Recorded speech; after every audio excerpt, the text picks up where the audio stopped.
There's something the textbooks never told you.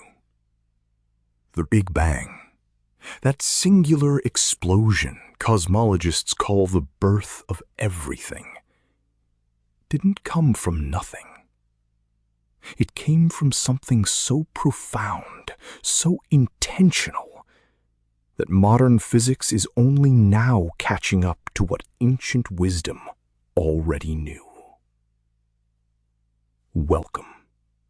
What you're about to hear will change the way you look at the night sky, and more importantly, the way you look at yourself. I want to start with a question that's kept physicists awake at 3 a.m. for decades. If the universe began with the Big Bang 13.8 billion years ago, what was there before it? The standard answer used to be nothing. A singularity, a point of infinite density, infinite temperature, and then, in an instant, everything. But here's what's fascinating. The more deeply we've probed that moment, using the Planck satellite's maps of the cosmic microwave background, the faint afterglow of creation itself, the more evidence we find that the Big Bang wasn't an explosion into emptiness. It was a transition, a shift from one state of being to another. Loop quantum cosmology, a framework pioneered by physicists like Carlo Rovelli, suggests the universe bounced. That before our Big Bang, there was a previous universe that contracted down to a minimum volume, compressed all its information into a single point of pure potential, and then expanded again. Sound familiar? That's what manifestation is. You compress your intention, your desire, your vision, your feeling into a single concentrated point of focus, and then you release it. You let the universe expand it into form.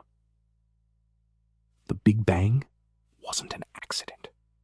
In the language of consciousness, it was the universe's first act of creation, its first deliberate choice to become something, rather than nothing. Now, I know what some of you are thinking. That's a poetic metaphor. Physics doesn't really talk about intention. Stay with me, because it does. Just not in those words. In 1998, 2 teams of astronomers were racing to measure the expansion rate of the universe. They expected to find that gravity was slowing everything down, that the outward rush of galaxies from the Big Bang was decelerating, like a ball thrown into the air, eventually losing speed.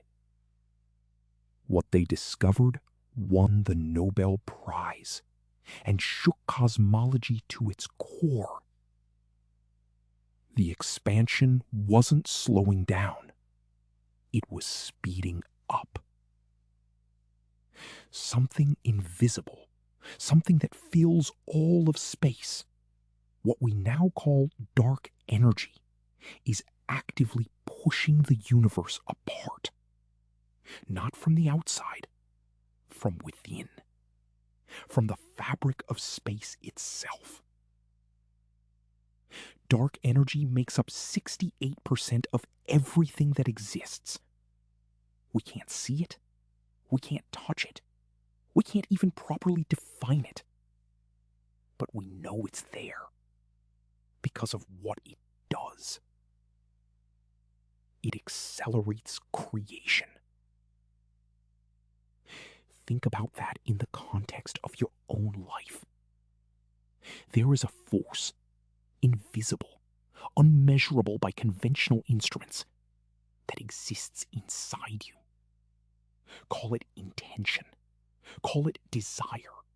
Call it the signal you're constantly broadcasting into the quantum field.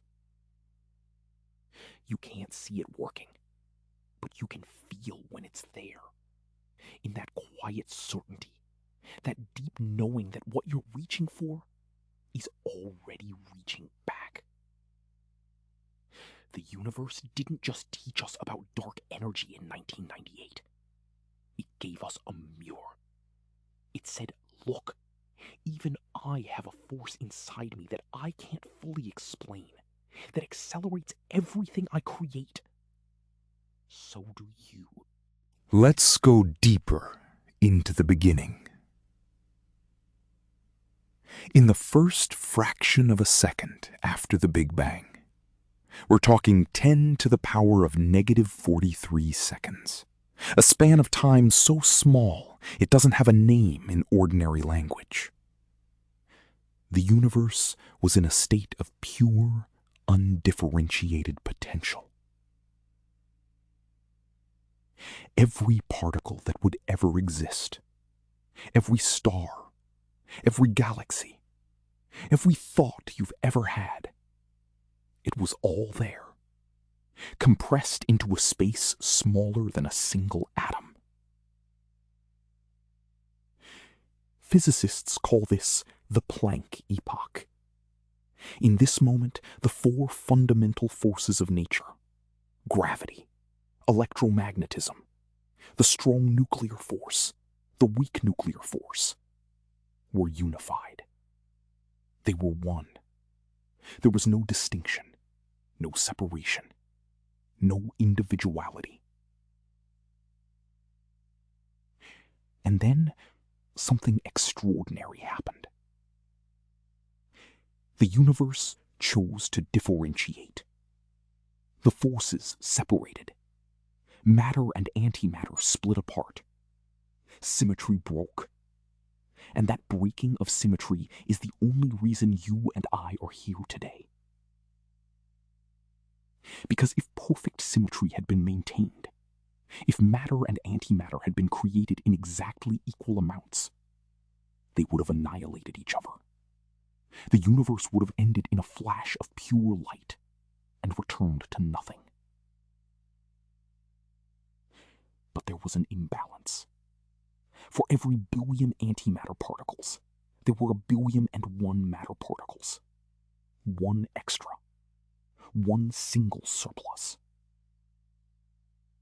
That 1 in a billion asymmetry is everything you see when you look up at the night sky. It's the Milky Way. It's the Orion Nebula.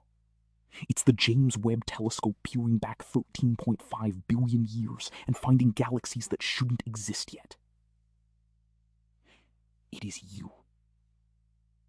You are the universe's asymmetry, the one that didn't cancel out, the one that persisted.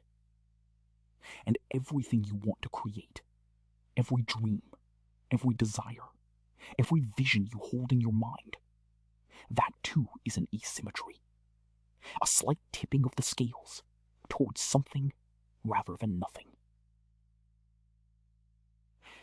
The universe didn't need perfect balance to create everything that exists. It needed just one extra. And that's all you need too. Just one extra degree of belief. Just one more moment of holding your vision, then letting it go. There's a concept in cosmology called cosmic inflation. In the first 10 to the power of negative 36 seconds, a sliver of time that makes a nanosecond look like an eternity, the universe expanded by a factor of 10 to the power of 26. That means something the size of a proton became almost instantly the size of a grapefruit.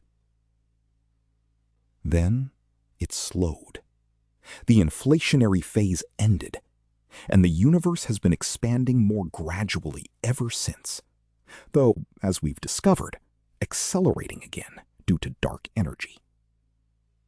What caused this explosive inflation? Most physicists point to something called the inflaton field, a hypothetical energy field that permeated space in those first instants, releasing its stored energy in a burst of exponential expansion. Think of the inflaton field as the universe's concentrated intention. Compressed, dense, impossibly potent, and then released. There's a practice in manifestation that mirrors this exactly. It's called scripting. You write in vivid detail the life you intend to create, as though it has already happened. You compress all of the sensory experience, all of the emotion, all of the specific detail into a single document, a single point of focused creative energy. And then you release it.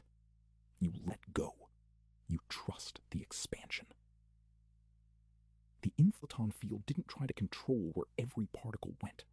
It simply released its energy and allowed the universe to self-organize from there. That's what detachment means in the law of attraction. Not indifference, not giving up on your vision. It means trusting the field, trusting that your compressed intention will expand into exactly what it needs to become.